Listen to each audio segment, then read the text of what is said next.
Rabbi zidni ilman Allahumma anfa'ni bima 'allamtani wa 'allimni ma yanfa'uni warzuqni ilman yanfa'uni. Amin. Seperti biasa kita selalu mengawali tadabbur kita dengan surah Al-Fatihah. A'udzu billahi minasy syaithanir rajim. A'udzu billahi minasy syaithanir rajim. Bismillahirrahmanirrahim.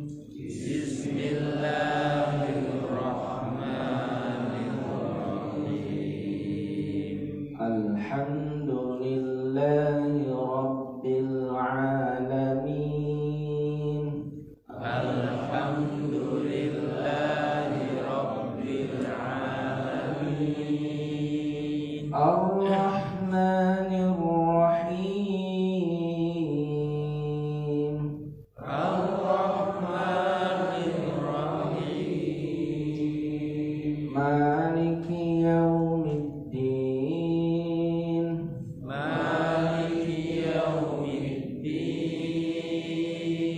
Iyyaka na'budu wa iyyaka nasta'in.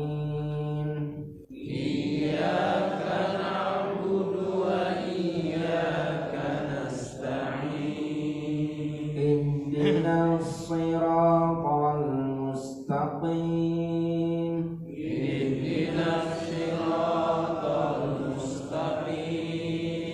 Siratal ladzina an'amta 'alaihim.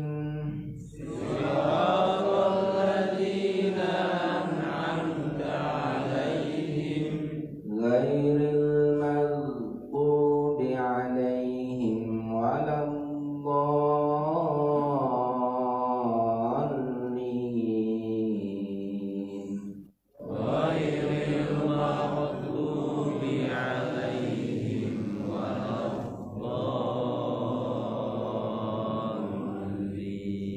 Amin. Bismillahirrahmanirrahim.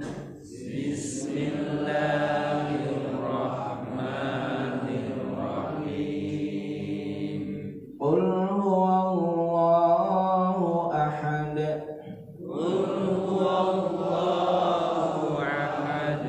Allahus samad. Qul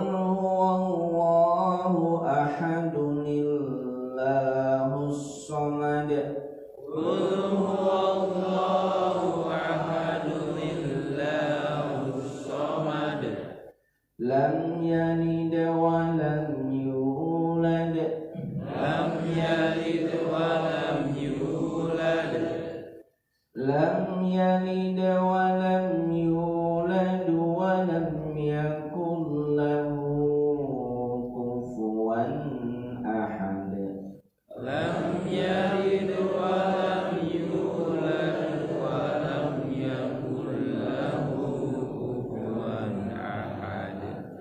Shadaqallahul azim.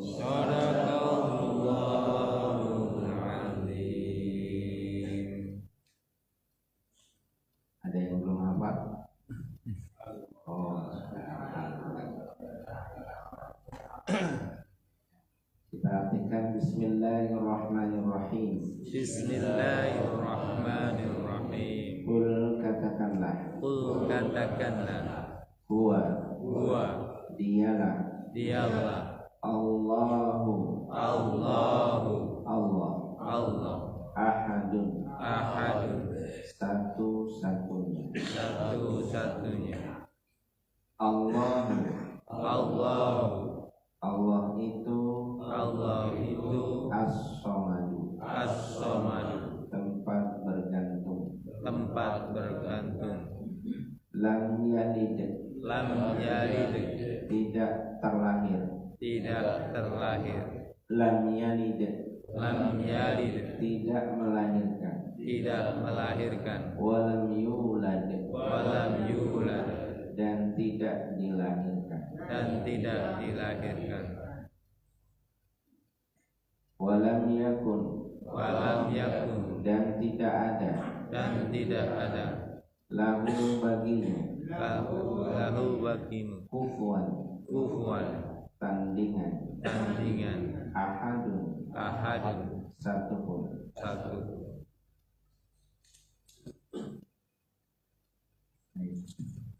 Saya ulangi bahasa Arabnya, jamaah sekalian artikan. Qul, Katakan, huwa, dia Allahu, Allah, ahadun, satu-satunya, satu-satu. Allah, Allah, as-samadu, tempat bergantung, lam yalid, tidak melahirkan, tidak melahirkan, tidak melahirkan. Tidak melahirkan.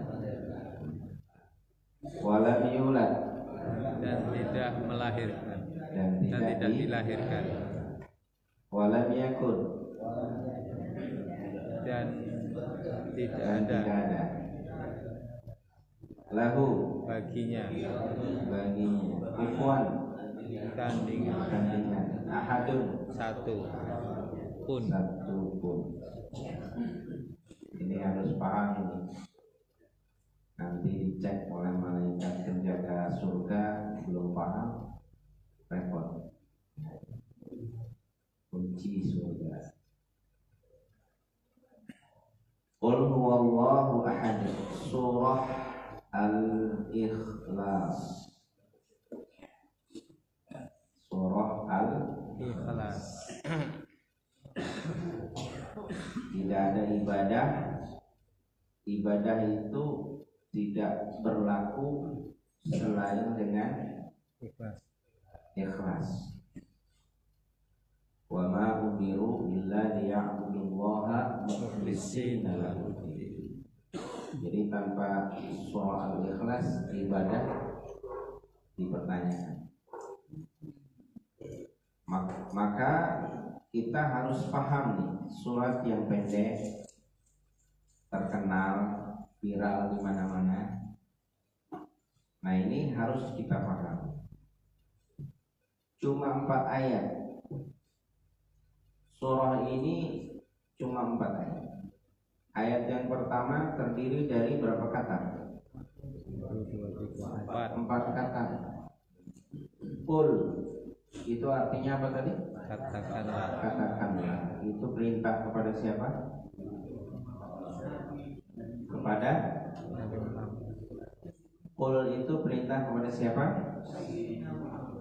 Manusia. Sama-sama. Perintah kepada ada yang manusia, ada yang Nabi Muhammad. Jadi Qul ini perintah kepada Manusia. nah kan mulai perintah kepada Nabi Muhammad sallallahu alaihi wasallam. Pertanyaan berikutnya tahu dari mana?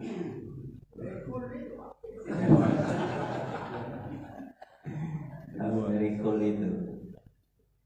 Baik, Qul itu kalimat apa? Isim fi'il atau mudhaf? Isim fi'il atau huruf? Wow, berarti udah berhasil di bahasa Arab. Baru sekarang. Qul itu kalimat fi'il bukan isim. Jadi bahasa Arab itu, belajar bahasa Arab itu mudah karena jenisnya cuma 3. Isim, fi'il, huruf, cuma 3. Maka selesai sudah kita bahasa Arab. Asal paham 3 itu udah selesai.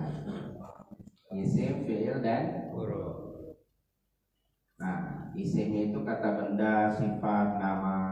Kemudian fi'il itu kata kerja, huruf itu selain keduanya. Mudah kan? Mudah. Qul asal katanya qala.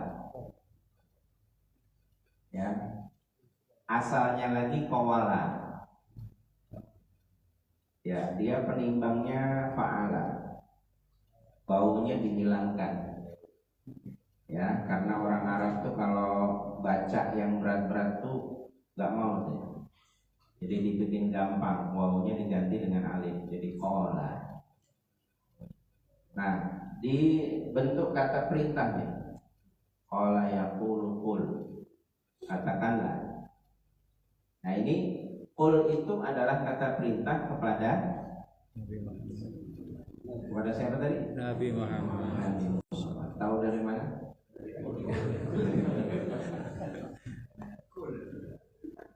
Ya. Karena Nabi Muhammad itu seorang laki-laki. Taunya dari mana? Karena perintah qul itu kata yang memerintahkan kepada seorang laki-laki. Bukan 2 orang, bukan 3 orang. Karena kalau 2 orang laki-laki bahasanya bukan qul tapi qula. Kalau banyak orang laki-laki jadi qulu. Tadi ada yang bilang perintah kepada manusia. Nah, kalau manusia banyak berarti nanti bahasanya bukan qul tapi qulu. Kalau kepada perempuan 1 orang quli. Nah, inilah pentingnya kita belajar bahasa Arab. Qul, katakanlah. Bahasa Indonesia itu katakanlah itu berapa huruf? 10 huruf. Katakanlah itu 10 huruf. Bahasa Arab qul berapa huruf? 2. Cuma 2. Qaf sama lam. Tapi yang lebih jelas yang 10 huruf atau yang 2 huruf? Yang 2 huruf. Itulah kehebatan bahasa Arab. Kalau bahasa Indonesia bentuk katakanlah itu perintah kepada siapa? Enggak jelas kan? Iya, lawan bicaranya itu laki apa perempuan? Enggak jelas. Enggak jelas. Lawan bicaranya itu banyak atau sedikit? Enggak jelas. Enggak jelas juga. 2 apa 2 orang apa 3 orang? Enggak jelas juga. Tapi kalau qul itu jelas. Perintahnya kepada 1 orang laki-laki. Ya. Mukhatab wahdah. Jadi seperti itu. Qul, katakanlah. Ini menunjukkan apa? Allah bisa nggak memerintahkan kepada manusia seluruhnya? Bisa. Tapi Allah mengambil 1 perwakilan, namanya Rasul dan Nabi. Maka kita kalau mau ke Allah nggak bisa langsung sebenarnya. Kalau mau syariat itu harus melalui Nabi. Harus melalui Nabi. Kalau untuk syariat. Nah, kalau untuk doa caranya diajarkan oleh Nabi juga. Huwa itu kata ganti, tapi di sini disebut dengan dhamir sya'an. Dhamir sya'an itu kata ganti yang menunjukkan sebenarnya kalau kita modalnya cuma nahwu shorof dalam memahami ayat Al-Quran, terutama ayat-ayat tauhid, itu hati-hati. Karena dhamir huwa itu biasanya di dalam bahasa Arab itu digunakan untuk jenis. Kalau huwa itu ya orang ketiga jenis laki-laki tunggal. Orang ketiga jenis laki-laki tunggal. Kalau perempuan hiya. Kalau laki-laki huwa. Bahaya enggak? Nah, ini ketika ini ditujukan kepada Allah, ini akan bahaya kalau hanya memahami dari sisi itu. Maka ada namanya dhamir sya'an. Dhamir sya'an itu dhamir yang menunjuk bukan hanya kepada satu jenis. Ya. Tapi dia menegaskan. Jadi menegaskan, dan itu Yang dimaksud itu akan ada setelahnya, kalimat setelahnya. Siapa dia? Allah Subhanahu wa ta'ala. Allah. Nah, berarti huwa itu tidak bisa diartikan jenis, karena huwa itu menunjuk kepada Allah. Kenapa Allah tidak bisa diartikan jenis? Nanti ayat selanjutnya. Kemudian yang berikutnya ahadun. Ahadun satu-satunya. Beda dengan makna wahidun. Kalau wahidun satu, tapi kalau ahadun satu-satunya. Bedanya? Satu-satunya. Kalau wahidun bisa kelanjutannya 2, 3 dan seterusnya. Wahid, isnain, salasa dan seterusnya. Tapi kalau ahadun satu-satunya, nggak ada. Nggak ada 2, nggak ada 3, karena satu. Ya. Allahus Somad. Ini kalimat baku. Allah itu as-somadu, tempat bergantung. Ini kalimat baku. Kalau kalimat baku ini tidak membutuhkan subjek. Ya, contohnya alhamdulillah, segala puji hanya milik Allah. Beda dengan kalimat nahmadu. Nahmadu, kami memuji. Tahmadu, kamu memuji. Ahmadu, saya memuji. Itu berarti kalimat predikat membutuhkan subjek. Sehingga kalau tidak ada subjeknya, tidak ada yang memuji, maka Allah tidak terpuji. Oleh karena itu, kalimat yang tertuju sifatnya kepada Allah banyak menggunakan kalimat baku. Ada atau tidak makhluk yang menyembah Allah, Allah tetap terpuji. Allah tetap terpuji. Nah, gitu ya. Ada atau tidak yang menyembah, Allah tetap Tuhan. Allahus Samad, lam yalid walam yulad. Kalimat yalid itu aslinya adalah yulidu, sama dengan yuladu. Bedanya apa? Kalau yulidu lamnya di kasroh, kalau yuladu lamnya di fathah. Kenapa kok jadi yalid? Nah, ini namanya ilmu i'lal. Dalam shorof itu namanya ilmu i'lal. Jadi kalau kita mau melihat orang punya kemampuan nahwu, shorof, itu silakan mengi'rab kalimat. Kalau dia bisa mengi'rab, berarti dia ngerti nahwu dan shorof. Nah, kalau mau melihat orang itu punya kemampuan i'lal, maka coba dia asal kata itu apa. Nah, di sini ada yalid. Yalid itu aslinya adalah yulidu. Waw, ada wawunya, yulidu, melahirkan. Nah, kalau melahirkan itu berarti siapa? Perempuan. Ya. Walam yuladu, dan tidak dilahirkan. Kalau dilahirkan itu siapa? Hampir seluruh makhluk, ya. Maksudnya diciptakan, dilahirkan. Walam yakun, dan tidak ada lahu baginya kufuwan, tandingan ahadun satu. Kita kembali kepada nama surah. Surah apa tadi? Al-Ikhlas. Surah Al-Ikhlas itu makiyah. Makiyatun itu ayat-ayat yang diturunkan qoblal hijrah, sebelum hijrah. Kemudian fadail, keutamaan surat Al-Ikhlas itu apa? Di antaranya surat Al-Ikhlas itu punya nilai sepertiga Al-Quran. Punya nilai la ta'dilu sulusal Quran, senilai sepertiga Al-Quran. Kata Rasulullah, ayajizu ahadukum ayyaqra'a sulusal Qur'ani fil lailah. Adakah orang yang mampu membaca sepertiga Al-Quran setiap malam. Sepertiga Al-Quran berarti berapa juz? 10 juz. Ada nggak yang setiap malam bisa baca 10 juz? Ya.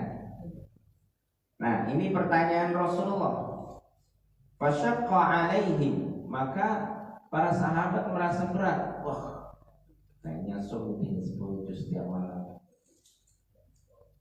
Sulit. Kalau nggak dikondisikan, kalau nggak di pondok, sulit. Ya, apalagi zaman sekarang lebih sulit karena di zaman sahabat nggak sulit. Kalau zaman sekarang, zaman sahabat sulitnya paling nggak ada apa? Nggak ada listrik. Kalau zaman sekarang sulitnya apa? Ada HP, ada televisi, ya kan? Nah itu sulitnya. Ya. Fasyaqqa alaihi wa qalu ayyuna yutiqu dzalika ya Rasulullah. Apakah ada di antara kita yang sanggup wahai Rasulullah? Kemudian Rasulullah menjawab, Allahul wahidus samad, sulusul Quran. Yang dimaksud adalah Qul huwallahu ahad, Allahus samad, itulah sepertiga Al-Quran. Kalau begitu ada yang sanggup? Alhamdulillah. Kurang enak apa? Allah memberikan apa? Keringanan. Ya. Allah selalu memberikan peluang kepada siapapun untuk menjadi hamba yang baik. Kalaupun dia tidak berbuat yang banyak, yang sedikit pun bisa nilainya sama dengan yang banyak. Begitu. Kemudian ada seorang yang diutus oleh Rasulullah dalam satu pasukan. Kemudian orang tersebut setiap mengimami makmumnya di dalam perjalanan itu selalu menutup bacaannya dengan surah Al-Fatihah, dengan surah Al-Ikhlas. Misalkan baca Sabbihisma rabbikal a'la, kemudian ditutup dengan Qul huwallahu ahad, Allahus samad, lam yalid wa lam yulad. Atau setiap rakaat terakhir itu ditutup dengan Qul huwallahu ahad, Allahus. Sebelumnya Rasulullah belum pernah ngajarin. Tapi kalau ini ada sahabat yang kreatif. Nah, kalau menurut orang sebelah katanya itu bid'ah. Karena Rasulullah belum pernah ngajarin. Ini orang kreatif, itu bid'ah. Berarti sahabat itu melakukan bid'ah, betul. Sahabat itu melakukan bid'ah. Karena pengertian bid'ah itu adalah sesuatu yang baru, yang sebelumnya belum pernah ada. Itu namanya bid'ah. Cuman kata Imam Nawawi, bid'ah itu terbagi. Ada 5, ada yang wajib, ada yang sunnah, ada yang mubah, ada yang makruh, dan ada yang haram. Gitu. Jadi ini bid'ah yang apa ini? Bid'ah yang sunnah, wajib. Kemudian kata Rasulullah, waktu ada yang umatnya pulang dari perjalanan, kemudian umatnya mengadu kepada Rasulullah, ya Rasulullah, ini tadi amir saya itu kalau imam sholat mesti terakhirnya Qul huwallahu ahad, mesti terakhirnya Qul huwallahu ahad. Sholat maghrib Qul huwallahu ahad, sholat isya Qul huwallahu ahad, sholat subuh Qul huwallahu ahad, sholat Jumat Qul huwallahu ahad. Terus ini gimana ya Rasulullah? Coba. Kemudian Rasulullah mengatakan, coba panggil. Apa alasan kamu baca surat Al-Ikhlas? Kemudian kata sahabat tadi, karena saya mencintai. Kenapa? Karena di dalamnya sifatur rahman. Karena di dalam surat itu tidak ada lain kecuali sifatur rahman, sifat Allah Subhanahu wa ta'ala. Maka aku mencintai dan aku baca terus-menerus. Kemudian kata Rasulullah, kecintaanmu akan membawamu ke surga. Kecintaanmu akan membawamu ke surga. Nah ini perbuatan bid'ah tapi membawa ke surga.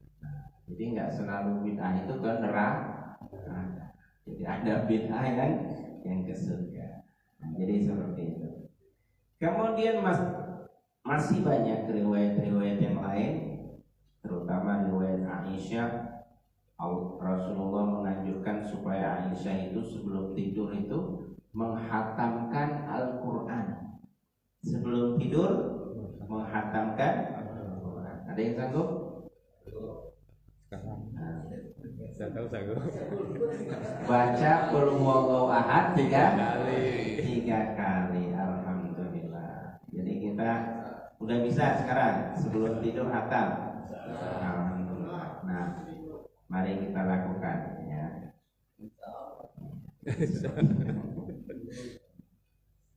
Baik. Nah, di sini surat Al-Ikhlas ini ada sebab nuzul. Sebab nuzulnya di surat-surat setelahnya itu disebutkan qul a'udzu birabbil falaq. Kemudian di setelahnya qul a'udzu birabbin nas malikin nas ilahin nas. Rob semua. Kemudian orang-orang Yahudi itu nanya, ini Rob kamu itu sebenarnya apa ya Muhammad? Namanya itu apa? Rob, kita juga punya Rob. Namanya itu apa? Jelaskan. Nah, kemudian turunlah surat Al-Ikhlas. Qul huwallahu ahad. Yang dimaksud Rob itu adalah namanya Allah. Sifatnya ahad. Nah, begitu. Ini asbabun nuzul. Huwallah, dialah Allah. Ahadun, satu. Maksudnya apa? La yusyariku fiha. Tidak ada tandingan bagi Allah. Allahus samad. Maksudnya apa?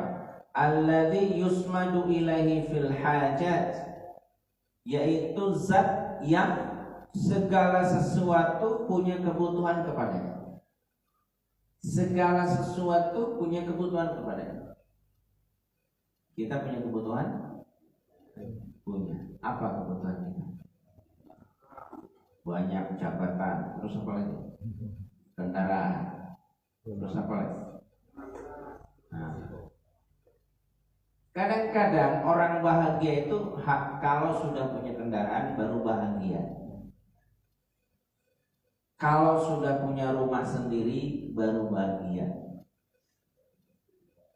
Kalau istri sudah nambah baru bahagia. Ini berarti ada orang bisa makan saja sudah bahagia. Pinter mana? Sama yang tadi. Ada orang bahagia cuma hanya butuh bisa makan sekedar nasi hangat, kemudian sama tempe goreng. Alhamdulillah. Ini mau bahagia nunggu punya mobil. Mau bahagia nunggu punya rumah sendiri. Mau bahagia nunggu jadi gubernur, nunggu jadi bupati. Bahagia mahal benar. Semakin mahal syarat bahagia, semakin bodoh manusia. Ya. Kalau orang nggak punya mobil kan nggak mati. Orang nggak punya rumah sendiri juga nggak mati, nggak jadi gubernur juga nggak mati. Coba kalau nggak makan. Maka Allah Subhanahu Wa Taala melalui nabinya ada hadis Nabi, Innallaha la yarda idza akala al-'abdu al-aklata wa idza syariba al-'abdu asy-syurbata fayahmaduhu. Sesungguhnya Allah itu pasti ridho sama seorang hamba yang ketika dia makan kemudian minum setelahnya dia baca alhamdulillah. Jadi untuk dapat ridho Allah cukup Alhamdulillah. Tapi dengan penghayatan, nggak melengos, alhamdulillah. Jadi nggak sampai ke hati, alhamdulillah. Jadi seluruh kebutuhan makhluk itu tidak bisa lepas dari Allah Subhanahu wa ta'ala. Karena Allah Ar-Razzaq, Allah itu pemberi rizki. Allah memberikan rizki kepada kita itu semuanya lengkap. Allah memberikan caranya. Allah memberikan kadarnya. Allah memberikan, kalau rizki kita di Jakarta, Allah berikan kepada kita kemampuan untuk ke Jakarta. Kalau rizki kita ada di Palembang, Allah berikan kemampuan kita untuk ke Palembang. Kalau rizki kita ada di luar negeri, Allah berikan rizki itu sarana untuk sampai ke kita. Nah, semuanya. Jadi kita nggak perlu khawatir. Mana ada rizki kita direbut orang, itu nggak ada. Kalau orang dapat rizki yang lebih, itu sebenarnya memang rizkinya dia, bukan rizki kita. Masa ada paket ngirim, ini paket alamatnya tetangga kita, kok kita ambil? Itu aneh. Itu paket itu alamatnya ke tetangga kita, bukan ke kita. Maka kalau ada paket datang ke kita, alamatnya bukan ke kita, kasihin siapa? Kasihin alamatnya kan? Ya itu yang benar. Jangan malah mau direbut kita. Ya, jangan di unboxing. Kita dengan memberikan paket itu dengan alamat yang sudah tertera di situ, itu kita ikhlas, senang, nggak ada dengki di dalam hati. Tapi aneh ketika orang lain dapat rezeki kok kita yang dengki. Orang beli mobil, kita beli portret. Karena pusing. Orang jabatannya naik, kita beli obat malah. Nah ini Allahus. Jadi tidak ada kebutuhan kita yang lepas dari Allah Subhanahu wa ta'ala. Kebutuhan apa lagi? Perasaan, pemikiran, ketenangan, itu Allah yang memberikan. Kalau kita sudah Allahus Samad di dalam hati, As-Sondiyah sudah ada dalam hati kita, maka hidup ini terasa nikmat, tenang. Ya. Kita tidak berpikir aneh-aneh karena kita percaya Allah yang ngatur. Allah semuanya yang ngatur. Dunia itu tidak perlu kita pikirkan, betul nggak? Kenapa? Kenapa dunia tidak perlu kita pikirkan? Karena dunia bukan milik kita.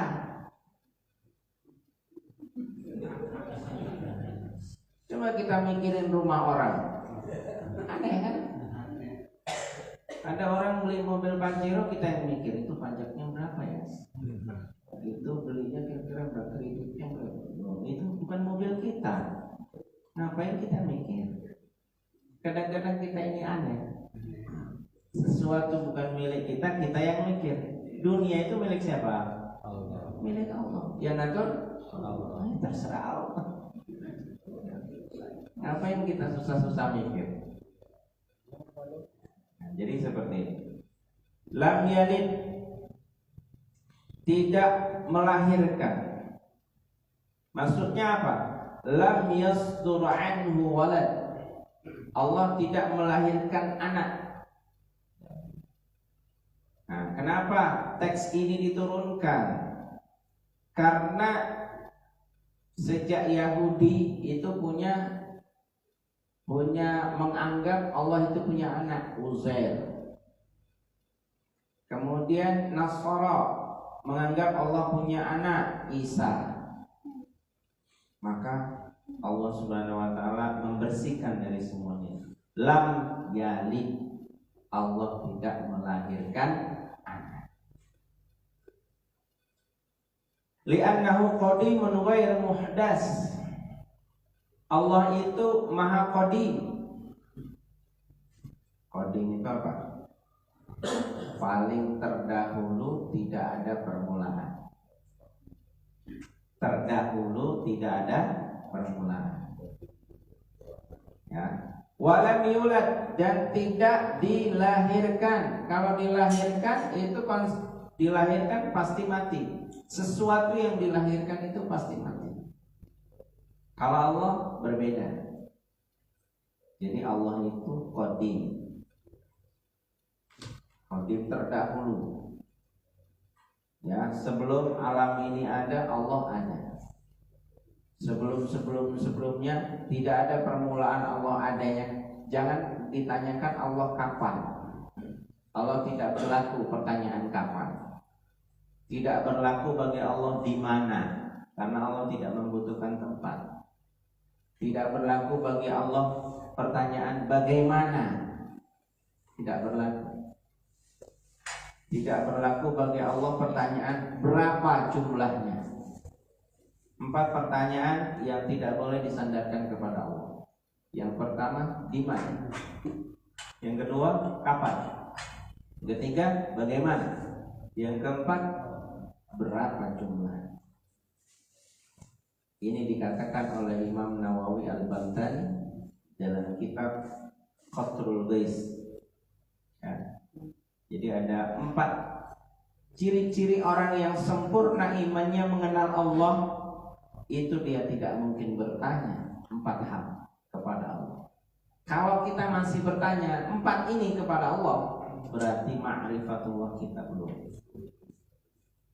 Nah, lam yalid walam yakul lahu kufuwan ahad, dan tidak ada bagi Allah itu tandingan.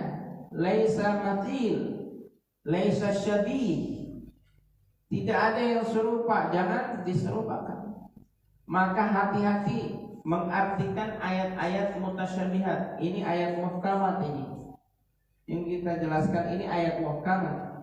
Jadi ada ayat-ayat yang lain sifatnya mutasyabihat. Contohnya yadullah fawqa aydihim. Tangan Allah berada di tangan-tangan mereka. Jangan anggap tangan Allah di situ makna hakiki, itu makna majazi. Majazi itu kiasan. Supaya kita itu paham. Gitu. Maka ayat-ayat seperti itu harus dikembalikan kepada ayat muhkamat. Di sini dikatakan walam yakul lahu kufuwan ahad. Jadi kaidahnya memahami Al-Qur'an itu ayat mutasyabihat dikembalikan kepada ayat muhkamat. Di sini surat Al-Ikhlas ayat muhkamat. Kata surat Al-Ikhlas walam yakul lahu kufuwan. Tidak ada yang sama bagi Allah. Kemudian ayat muhkamat yang lain, laisa kamitslihi syai'. Allah itu tidak serupa dengan apapun. Jadi jangan sampai. Nah inilah maka pentingnya kita belajar tauhid. Ya, ada orang yang mencoba menafsirkan Al-Quran, menerjemahkan Al-Quran, tapi belum tahu tauhid, bahaya. Itu bisa keliru. Fa'aina ma tuwallu fatamma wajhullah. Dimanapun kamu menghadap, disitulah wajah Allah. Berarti Allah punya wajah. Termasuk Ar-Rahmanu 'alal 'arsy istawa. Ya. Allah bersemayam di atas arsy, dimaknai dengan tekstual. Waduh, ayat. Berarti dia tidak mengenal kaidah pembelajaran metodologi belajar Al-Quran, nggak mengenal dia. Berarti dia belajar Al-Qurannya tekstual. Oleh karena itu kita nggak sembarangan. Jadi ahli tafsir itu syaratnya banyak. Jadi harus ngerti nahwu, sorof, majaz. Di sini di tafsir ini disebut lengkap. Ada i'rab, ada balaghahnya, ada cara bacanya. Tafsir Al-Muni Wahba Al-Suhaimi, profesor yang mengarang fikih Al-Fiqhul Islam wa Adillatuh, fikih Islam dan dalil-dalil. dia kombinasikan dengan seluruh 4 mazhab. Makanya ini saya suka sama tafsir. Jadi seperti itu, mengakomodir seluruh tafsir bil ma'thur, kemudian dimasukkan di tafsir Ar-Ra'i. Sampai enggak didengarnya. Penggal. Baik, jadi Allah Subhanahu wa taala itu lam yakul lahu kufuwan ahad. Jadi tidak ada bagi Allah yang yusyarikuhu, yang menyamainya. Tidak ada bagi Allah yang yumathiluhu, semisalnya, itu enggak ada. Dan ini ayat ini membersihkan segala sesuatu yang ditandingkan kepada Allah. Jadi Allah itu bersih dari seluruh tandingan. Jangan ya, kalau kita memahami hadis misalkan Allah turun Allah turun ke bumi di malam tertentu misalnya, itu jangan dimaknai tekstual. Kemudian wa ilaihi yas'adul kalimut thayyibu misalnya, kalimat thayyibat itu bisa naik, wal amalus sholih yarfa'u, dan amal soleh itu akan meninggikan, dan seterusnya. Itu tidak boleh dimaknai secara tekstual. Nah, ini namanya ayat-ayat mutasyabihat. Kalau mutasyabihat itu kemarin kita belajar ayat muhkamah dan ayat mutasyabihat, yang tahu hanya Allah. Yang kedua, warasikhun fil ilm. Yang tahu ayat-ayat mutasyabihat itu adalah warasikhun fil ilm, orang-orang yang mendalam ilmunya. La ya'lamuhu illallah, warasikhun fil ilm, dan orang-orang yang mendalam ilmunya. Oleh karena itu Al-Quran mengajarkan kepada kita fas'alu ahlal dzikri in kuntum la ta'lamun. Bertanyalah kepada ahlinya jika kalian tidak tahu. Siapa ahlul dzikr? Ahli tafsir menafsirkan, ahlul Quran, wal ulama, wal fuqaha, dan seterusnya. Baik, jadi intinya surat Al-Ikhlas ini jika kita pahami, kita hayati, insyaallah hati kita akan selalu ikhlas. Tidak ada tujuan kecuali hanya Allah. Tidak ada di dalam hati ketergantungan kecuali kepada Allah. Tidak ada harapan kecuali kita hanya mengharapkan Allah Subhanahu wa ta'ala. Kapan mau bertemu Allah? Malam. Kapan? Zuhur. Pak, mau bertemu Allah kapan, Pak? Nunggu mati? Berarti Allah sekarang belum ada. Allah sekarang sudah ada belum? Ada. Kok nunggu mati? Gak ada bedanya. Bagi orang-orang yang paham tasawuf itu gak ada bedanya. Hidup dan mati itu sama saja. Saat ini kita bersama Allah, nanti juga kita akan bersama Allah. Jadi gak ada masalah. Hidup mati itu gak ada masalah. Yang penting Allahnya masih ada. Berarti kan tenang kita kan? Gak ada yang perlu kita takutkan. Baik, ini saja. Mungkin nanti bisa dilanjutkan kalau kebanyakan nanti agak susah. Baik, kita tutup majelis ini dengan baca doa. Bismillahirrahmanirrahim. Subhanakallahumma bihamdika asyhadu an la ilaha illa anta astaghfiruka wa atubu ilaik. Kurang dan lebihnya saya mohon maaf. Bila